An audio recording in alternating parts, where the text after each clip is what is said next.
Farah. Hai, Assalamualaikum. Waalaikumsalam, ya Kak? Sebenarnya macam ni, kan nak tanya Farah tentang dalil-dalil yang tidak disepakati al-istihsan. Apa itu al-istihsan sebenarnya? Oh, macam tu. Nak tanya pasal al-istihsan ni? Ya. Al-istihsan ni sebenarnya sumber hukum dalam agama Islam untuk mengambil hukum yang terbaik dari kalangan mujtahid setelah dipertimbangkan kebaikan dan keburukannya. Okey, dari segi bahasa, al-istihsan ni sebenarnya perkataan al-khuz yang berasal daripada perkataan bahasa Arab, kemudiannya menjadi istihsan. Kemudian menjadi istihsan bermaksud menganggap sesuatu itu baik. Okey. Maksud istihsan dari segi istilah pula, menurut istilah ulama Hanafi, ialah mengubah sesuatu perkara yang berasal daripada al-qiyas kepada al-qiyas yang baik, yang lebih baik dan kuat, atau perubahan terhadap al-qiyas kepada dalil nas yang bercanggah dengan qiyas yang terang lagi nyata, yang terang nyata. Okey, itu yang pertama. Dari segi istilah dia banyak pengertian sebenarnya lah.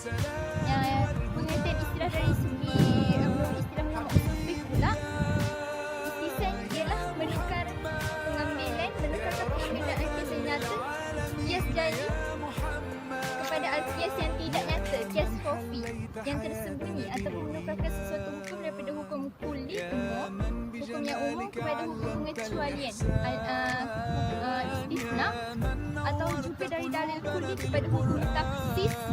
Hukum taksis ekoran terdapat dalil yang menyebabkan mujtahid memindahkannya, disebabkan ada mujtahid dan disebabkan terdapat dalil yang menyebabkan mujtahid memindahkannya. Okey, dalam konteks lain lah, istihsan ni bermaksud sesuatu perkara yang diingini oleh seseorang dalam sesuatu perkara walaupun dia tidak disukai oleh orang lain. Itu sesuatu perkara yang tidak baik yang lahir hasil pemikiran ulama mujtahid dalam perkara yang bertentangan dengan hukum al-qiyas yang jali. Walaupun begitu, ia juga mempunyai sandaran yang berupa Al-Quran atau hadis, ijma' atau al-qiyas yang tidak jelas disebabkan keadaan yang memerlukannya. Maksudnya macam istihsan sebenarnya dalil yang kurang jelas.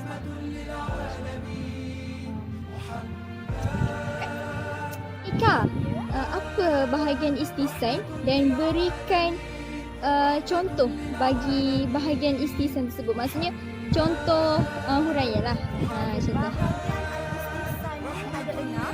Yang pertama, al-istihsan dengan nas. Yang kedua, al-istihsan dengan ijma'. Dan yang ketiga, al-istihsan berasaskan terpaksa atau darurat.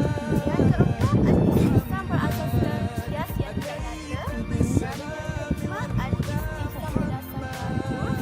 Dan yang keenam, al-istihsan berdasarkan maslahat.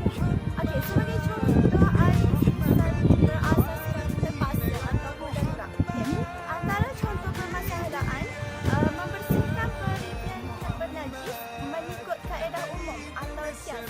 Perigi tersebut tidak akan bersih walaupun ditimba sebahagian atau semua air di dalamnya. Hal tersebut kerana menimba sebahagian air di dalamnya tidak memberi kesan atau tidak menyebabkan baki air tersebut bersih.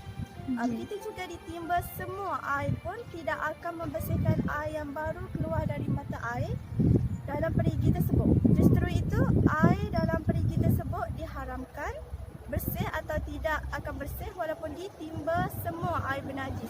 Oleh itu, diharuskan mengambil air dari perigi tersebut kerana darurat yang diperlukan. Okey, faham? Terima kasih Kak. Kita pergi kepada seterusnya, sejarah perkembangan sumber istihsan. Sebelum Abu Hanifah menggunakan istihsan, ianya telah digunakan oleh ulama sebelum ini. Iyas bin Muawiyah. Iyas bin Muawiyah ni seorang hakim dalam pemerintahan pada zaman pemerintahan Umayyah masa tu. Beliau pernah berkata, tidaklah saya menemui qadi melainkan apa yang dipandang baik manusia. Selepas Abu Hanifah menjadi mujtahid dalam bidang hukum, istilah istihsan sering digunakan untuk menandingi qiyas. Beliau pernah berkata, Abu Hanifah ni pernah berkata, kias memutuskan begini sedangkan istisna memutuskan begitu. Maksudnya dia berbanding lah, berbeza. Kami mengambil istisna, kias memutuskan begini, akan tetapi kamu beristisna. Andai kata tidak ada riwayat, tentulah saya menggunakan kias.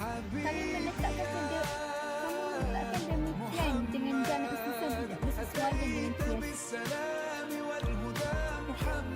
Abu Hanifah memang terkenal sebagai ahli hukum yang hebat dalam menggunakan sumber istisna dan banyak misalnya masalah yang berdasarkan sumber istisna didasarkan pada sumber itu hingga hampir semua orang sekeliling Abu Hanifah ini menggelar ia Imam Istisna dan juga Imam Ahli Arabi.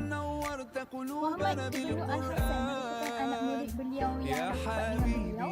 Ibn Al-Hasan pernah berkata macam ni, Abu Hanifah berbincang dengan sahabat-sahabatnya tentang kias. Mereka membantah beliau mengatakan saya beristisna. Tidak ada lagi orang yang menggunakannya yang berifat kerana perkara yang dikemukakan sebagai masalah.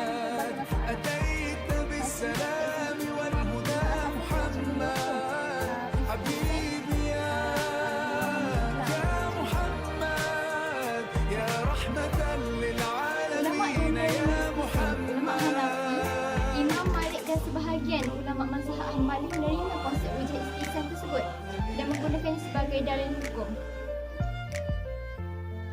Wujud mereka ialah dalil yang pertama dalil Al-Quran sebagaimana firman Allah, terjemahan dan turutlah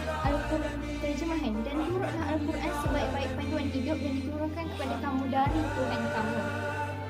Yang kedua, antara contoh istisna yang antara tadi dalil, jadi antara contoh istisna yang bersandarkan Al-Quran tidak sah memberi upah sekiranya dikiaskan dengan jual beli kerana antara syarat sejual beli ialah benda yang dijualkan wujud waktu akad tetapi upah kerja belum wujud waktu akad. Ia sah digunakan berdasarkan konsep istisna dan disokong oleh firman Allah. Askinuhun terjemahan, kemudian jika mereka menyusukan anak untuk kamu maka berikanlah kepada mereka upahnya.